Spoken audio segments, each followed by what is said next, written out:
there, welcome to the I Ching Cafe. My name is Belinda Doveston, and it is super that you are here with me for our weekly I Ching forecast for the week commencing the 25th of May.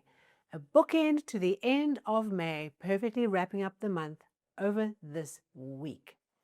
Now, last week we had Hexagram 37, the family. Potentially some drama, some tempers flaring, okay? Learning how to deal with family, people who live and work together, and finding ways of understanding what needs to shift within the family structure, work or home, or other kind of family, to bring everything into harmony, to seek to create harmony in the family. And some wonderful changing lines really celebrating what happens when we step in as the benevolent leader, okay, the king, and being the head of the house and holding the space and all the people you're responsible for within that embrace, right? Layers of the family, from the smallest to the largest to the home itself, containing and providing structure and safety for the family unit. Plus the return, something turning back to better times. What turned towards the light? Where was that shift in the cave from winter into spring? Where did that show up for you in this past week? If anything did come up for you, please do share. And I must say, I was challenged by a lot of different concepts, work and family home, around the right structure, having the opportunity for everyone to be individualistic in a family, but also honoring the family culture, the family home. How do you reconcile the individual versus the group? And that challenge, whether it's your family, whether it's your work family, whatever that plays out, is quite a tough challenge. And I was wrestling with some of those ideas this past week. Okay, let's get into this week's focus. What are we being asked to pay attention to more than anything else? And there are 4 changing lines. Wowza, okay. Sometimes you could say that there's so much change when we have 4 or more changing lines that we're cranking through to the second hexagram before we even blink. And some people recommend you read some lines in the second hexagram, not in the first. But I'm going to follow tradition and focus on the 4 lines that are in front of us this week. So our hexagram for this week is hexagram 41, decrease. Remember we had 42 a month or so ago, increase. This is the opposite, 41, decrease.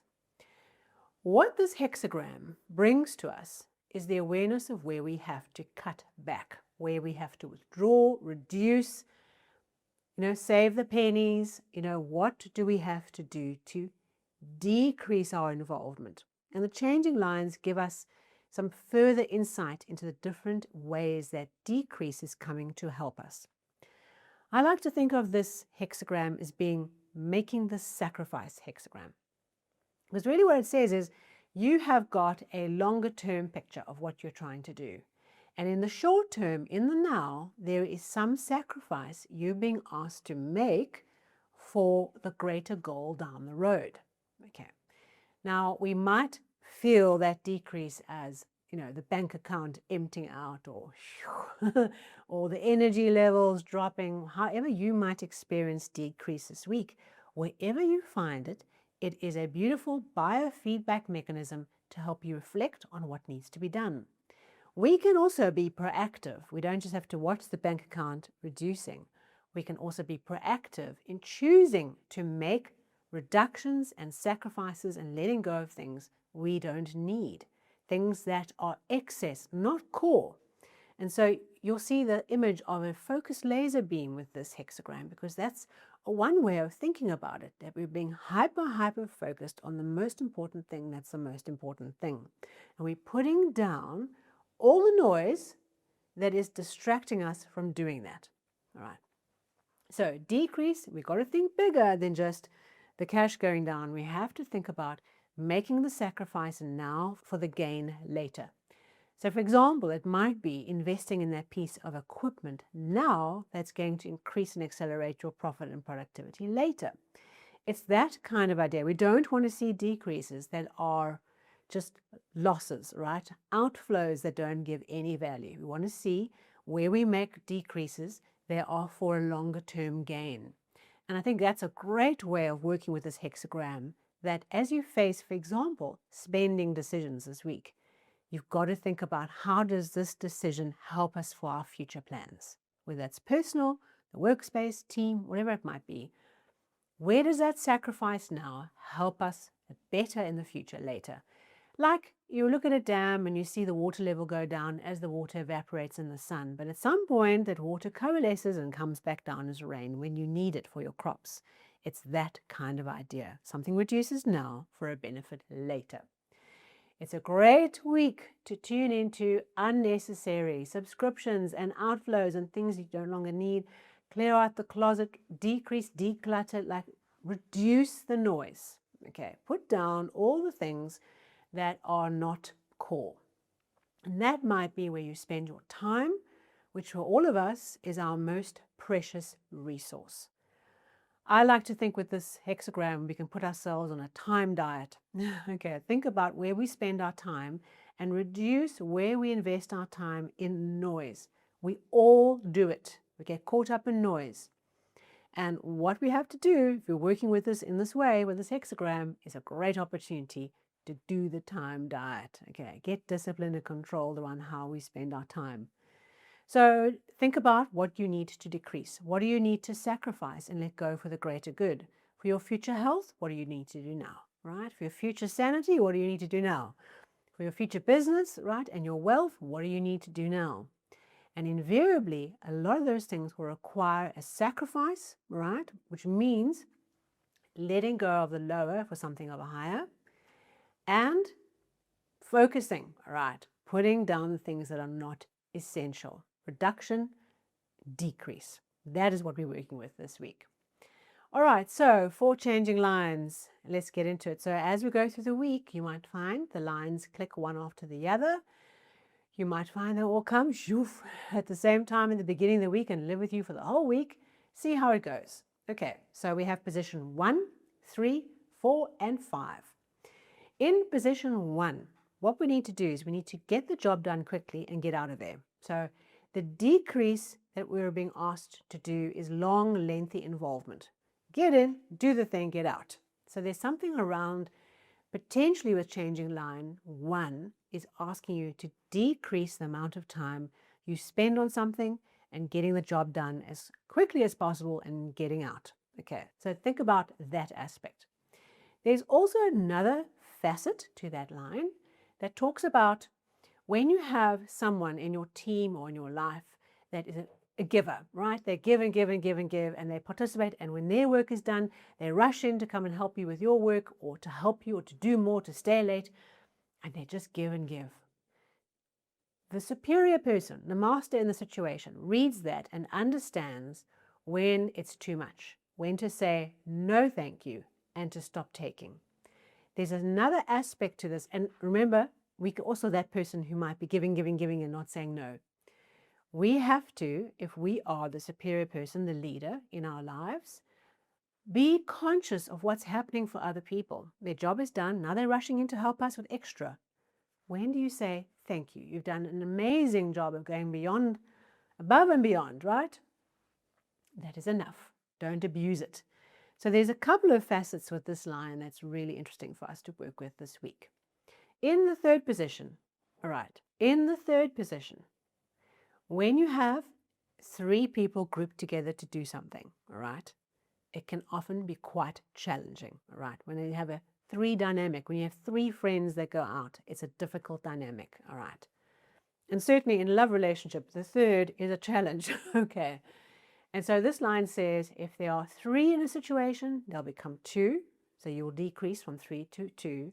And if you are 1, you're alone, you don't have the helper or the companion, the loneliness, the aloneness will be decreased and 1 arrives. So 3 become 2 and 1 becomes 2. Okay.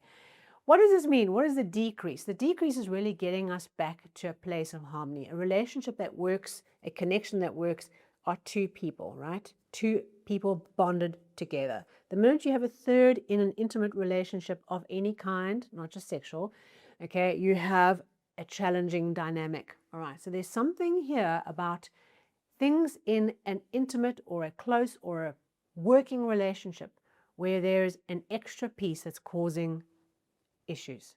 That piece will drop off. So where you feel lost this week, perhaps look and see to what extent it's releasing you from tension. It might not be a person, it might be 3 issues, right? Or 3 parts of a project. We've got to think metaphorically here. But whatever you feel is that loss, look to see whether that's that one person, that one thing, that one element that was too much is being pulled out of the picture so that the 2 that are left behind can consolidate and focus. And where you are one and you're needing a companion or you're needing a helper or you're needing a strategic alliance, the alliance comes to help the one. Okay, so the loneliness, the aloneness is decreased. All right, interesting. In line 4, this line is all about decreasing our faults, our behaviors, our ways of doing things that are counterproductive, not useful or negative. Decreasing those characteristics within us. Because if we do, the people who are waiting to assist us but are not quite sure because they're seeing a particular pattern, a particular behavior, when we reduce those faults, the right person can come and connect with us. And this can also mean we need to get out of situations or engagements where the same impact is experienced, where we are engaged with a party, an entity, a project that is not for our highest and best and is actually detracting from what we need to do. We need to get out of it. Get out of it and let go of the things that are not good for us anymore. So we'll be challenged this week to think about what that might be. What are the behaviors that we are bringing to a particular situation that is actually keeping what we want at bay? What we have to do is change the behavior. Or where might the entity, the party, the partnership be actually the thing that's blocking us from what we need? Because other people look at this and say, this doesn't look good to me. This energy is keeping me away. And the minute you let go of what you no longer need, the right party can click into place. Okay, so we'll be challenged to first look within and then look at our associations around us. And then in the 5th line, this is a beautiful line of blessings. And one of the things is that if good fortune is yours, you cannot stop it coming. So there's wonderful energy here that in the midst of this decrease, the commitment and the sacrifice comes out of that is the blessings. The door opens, the flow comes, the signs of direction of things to do come and the flow opens and we can just go for it. So there's a wonderful energy here as we finish all these changing lines, perhaps towards the latter half of the week. The door opens and the flow opens and that blessing comes to bring us rewards for having made the sacrifice in this hexagram. Remember, it's not just about what happens in this week, but about how we're tuning into the energy of this hexagram for something that's part of our lives now. That gives us a second hexagram. This one we haven't had for a while. It is hexagram 44, coming to meet or encounters or encountering. Structurally, this is the clue. Whole lot of male creative energetic lines and one little female line of darkness, line of challenge coming in the bottom. Okay, so the whole situation was light and bright and moving, and now we have this little thing coming in the bottom. And it looks like a very silly, innocent little harmless thing, but once it comes in and works its way through, it brings the turning of the change. We've had return last week, which was all these dark lines, okay, the winter, with the one summer line right at the bottom coming in. Now we have the exact opposite. Full light summer with a little bit of autumn, fall, coming in to turn the cycle. Now, this is a very interesting hexagram because there are quite different views on what it really means. There is an essence, but you might find when you pick up different resources, at first glance, they look very different in what they're saying. Traditionally, in the Wilhelm camp, you will have a view that what's coming in is darkness and difficulty, negativity. What we need to do is be vigilant that what seems small, okay, can be an influence that later, if left unchecked, can go and reap havoc in everything that we're creating, in all those other 5 lines. It is like the idea, and you'll read this in the text, of a little baby pig, all right, coming into your home. And the little baby pig is so cute. Okay, so cute. But the future self of that little pink little baby pig is a big wild hog that will just wreck everything, okay, and go rampant. It's that idea, is that something comes in, maybe it's a behavior, an attitude, a situation, something that has presented itself and it's easy to see it as small and insignificant. And this hexagram is saying pay attention to it, because what is small can become an influence of great power. This is the encountering hexagram. So it also talks about the idea of the prince encountering a young maiden who seems innocent. They have an affair, okay, it's love, blah, blah, blah. All right, and before you know it, there's processes of her wanting to marry into this family, into royalty. And that was her plan all along, okay, to worm her way in, okay. You've got some old classic stereotypes around the innocent young girl wreaking havoc in the kingdom here. All right, so we will not dwell too long on that story. It's a story to show when something seems innocent and harmless, that over time it can actually unravel the kingdom. Okay, so that's the idea behind it. And this hexagram asks us to be vigilant around that. The other aspect of this hexagram you might see emphasized more strongly elsewhere is the encounter part of it. That this hexagram talks about encountering somebody, coming into an encounter, having a meeting. Okay, this is a meeting, coming to meet. And the hexagram talks about, we must understand with this hexagram that when we come to meet, when these two parties come to meet and there's an unusual, out of sync, weird connection that happens, like a synchronicity that seems to happen, we must see this event, whether it's with another person or whether it's just a moment, as just a moment. It's an encounter. It's not a marriage. Okay, so that's why you'll see in the lines, not suitable for marriage. Okay, so it's an encounter, it's a dalliance, it's a moment. You enjoy the moment for what it is. You're present in the moment for what it is, but this one is not marriage. Okay, so that might be a relationship issue where you've met someone and it's all very exciting. Just like take it one step at a time. Okay, something about this is, it's about the encounter. It's about the energy it brings. It's about the sudden energy swell of just being able to have this moment, being spontaneous in the moment. And there's something around the energy of it that seems to be more important than the person or the party in the encounter. And I think that's what this hexagram tries to do for us, is get us out of the encounter and into the energy the encounter brings. And then what does that bring for us? What else are we able to do and tap into, because we've had this creative surge that comes when something clicks and something resonates for a bit, and then it's done, and then it's time to move on. Okay, so that could really apply in a whole lot of ways, personally, professionally.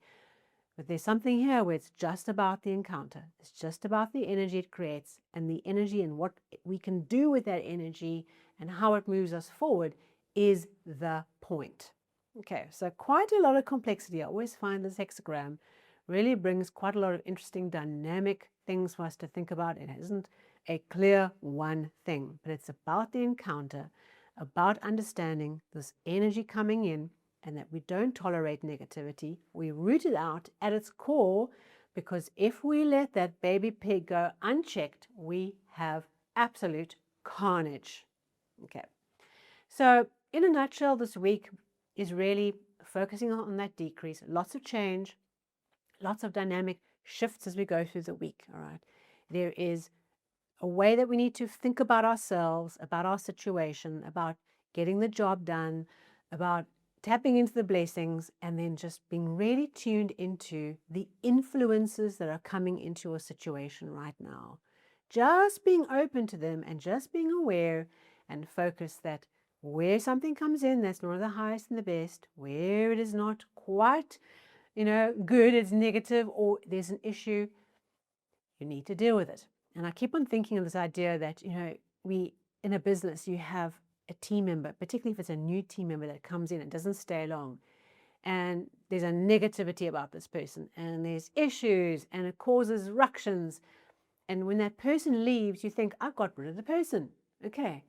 But actually, the influence can be continuing to propagate.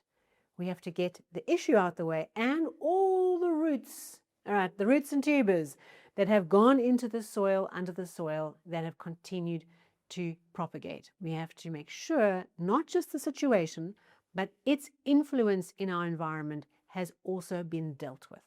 And hopefully that is helpful this week. Thank you so much for being with me for May. It was a very interesting month. I look forward to getting into June. Can you believe it? And the monthly is coming next, with the first week of June coming after that. So in the meantime, focus on this week. June will come no matter what. Let's get the most out of this flow of energy this week. I look forward to seeing you soon. And like, subscribe, thumbs up, you know what to do. If you're interested in finding out more, hit the follow button on the podcast version, and I will see you very soon for that monthly episode. Until then, take care.